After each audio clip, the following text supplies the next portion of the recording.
Repeating that breaking news, the Republicans have now secured a majority in the House of Representatives. That means Donald Trump controls the Senate, the House of Representatives, and, of course, the White House. That will all come into force from the 20th of January.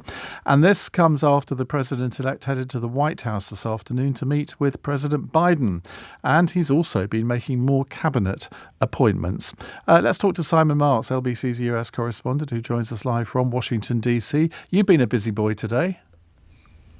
Been a very busy boy, but then so has Donald Trump, Ian. Everything is suddenly coming up Trump here in Washington, D.C. Just within the last few minutes, the major television networks here projecting that the House of Representatives is going to remain in Republican hands. You might wonder why it's taken so long for us to learn that news, but that's because of some unbelievably slow hand counting of votes in California, where we're still waiting for several races to wrap up. But now the network's confident that not only will the Republicans maintain their majority in the House of Representatives, but of course they're going to have a majority in the United States Senate, seizing that from the Democrats in January. And that means that Donald Trump comes to Washington in January, the most powerful American president of the modern era. He's going to be able to get all sorts of items on his agenda done, because he'll have majorities in both houses on Capitol Hill to count on. One thing that didn't quite go his way today was the election of a new leader among the Republicans in the Senate. He was hoping that was going to be Senator Rick Scott of Florida. In the event, they have chosen Senator John Thune of South Dakota, the deputy to the outgoing leader Mitch McConnell.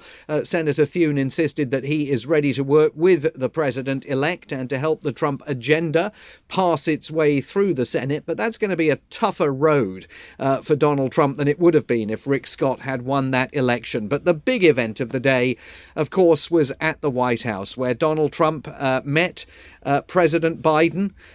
The two men separated only by a roaring fire, a fire so intense that it almost looked as though Joe Biden was trying to roast his guest in the Oval Office. But the two of them, despite having expressed hostile attitudes towards each other in the past, were a picture of comedy today, Ian. Both men insisting that they want a smooth transition from one administration to the next. Of course, Joe Biden took the initiative to invite Donald Trump to the White House today, which is something that Donald Trump notably did not do 4 years ago, when he was still maintaining that Joe Biden was going to be an illegitimate president of the United States because he falsely claimed that the 2020 election had been rigged. But the body language in the White House today, judging from, if you were looking at only the body language in the White House today, you would have no idea that there was any strain between these two men at all. So in that regard, at least, things passed off for both of them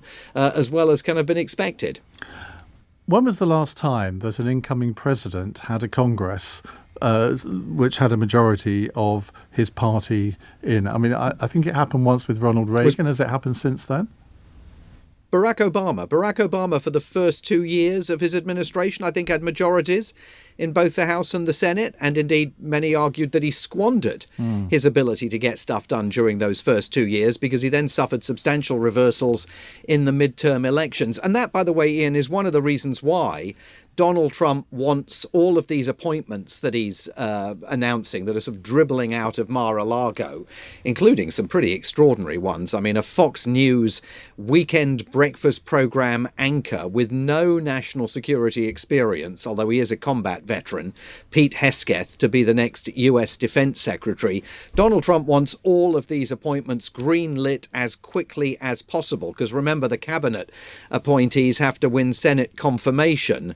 That's going to take longer than Donald Trump wants, and it may lead to some frustration in the early days of his administration. But, you know, we've been through an extraordinary week here.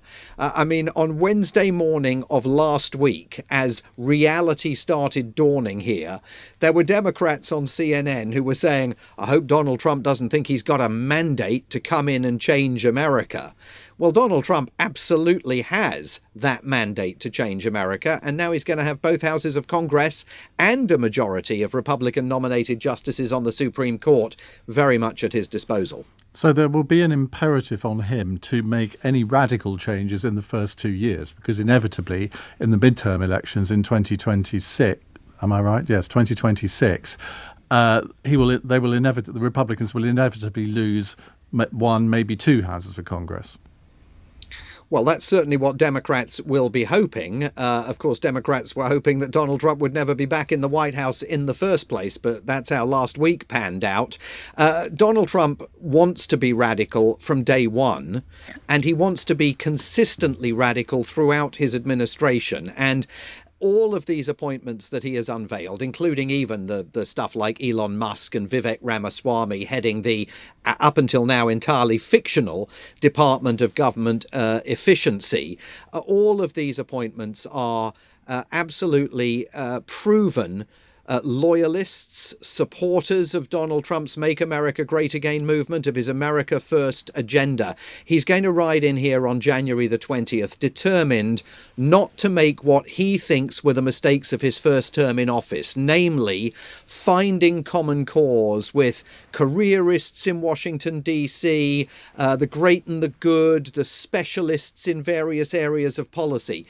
No one who is outside that Make America Great Again, America First orbit is need apply for jobs in a second Donald Trump administration, as some people have already found out, and we're waiting still to see who's going to occupy some of the other big jobs, including particularly Secretary of State. Is he going to appoint Marco Rubio? Marco Rubio currently twisting in the wind a little bit on that. We're waiting to see if he finally gets the nod. Simon, thank you very much. That's Simon Marks, LBC's US correspondent.